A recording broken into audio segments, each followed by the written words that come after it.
Wala kang pera? Asan ang mami mo ba? Wala po tatrabaho po sa pagkain po. Yung daddy mo, asan? Nandun sa bahay ng malayo-malayo. Sino kasama mo na mamalimos? Wala po. Umuwi na po sila sa mamahal na bahay. Iniwan ka lang mag-isa? Po sa bahay. Kawawa ka naman. Anong gagawin mo sa pera?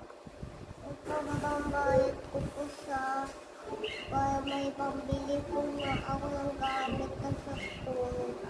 Ah, nag-i-school ka na. Mm. Oh, ito, pambili mo ng note.